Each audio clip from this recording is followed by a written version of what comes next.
समस्या के थियो? परिवारको जोड्नेहरू दुख्ने। हजुरको श्रीमतीको? हजुर। हजुर, जोड्नेहरू दुख्ने। अनि कतिको दुख्थ्यो दुख्दाखेरि? खपिन सक्नुहुन्थ्यो है। अनि काम गर्न पनि सक्नुहुन्न थियो कि के थियो? पहिला त्यतिखेर त सक्दैन थियो, आजकल गर्छ होइन। भनेपछि पहिलाको भन्दा अहिले उहाँलाई कतिको सुधार भएको छ?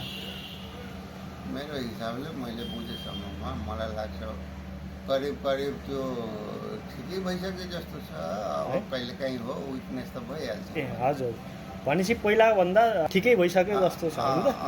ए हजुरको परिवारको चाहिँ समस्या थियो होइन त? हजुर। अनि यहाँको बारेमा तपाईँले कसरी थाहा पाउनु भएको थियो? मेरो छिमेकी मार्फत। ए छिमेकी मार्फत? ए अनि यहाँनिर कति दिन उपचार गर्नुभयो? यहाँनिर 2 महिना 2 महिना उपचार गर्नुभयो है। अनि अहिले जे होस् उहाँलाई ठिक छ है? हजुर। हजुर, ल हस्, धन्यवाद। अनि कहाँदेखि आउनु भएको? हरिपुर नगरपालिका वडा नम्बर 2। ए अनि त्यस्तो समस्या भएको बिरामीहरूलाई तपाईँले के भन्न चाहनुहुन्छ? आएर उपचार गराउनु राम्रो ठाउँ छ। दबाईले धेरै सहयोग दिइरहेछ जीवनमा। बिरामीलाई धेरैजसो समस्याहरू निर्मूल भइरहेछ है। फाइदा त अब पेसेन्टको लागि त यही नै होला। हो नि होइन? हजुर हजुर, हस्, धन्यवाद अङ्कल। ल। हस्।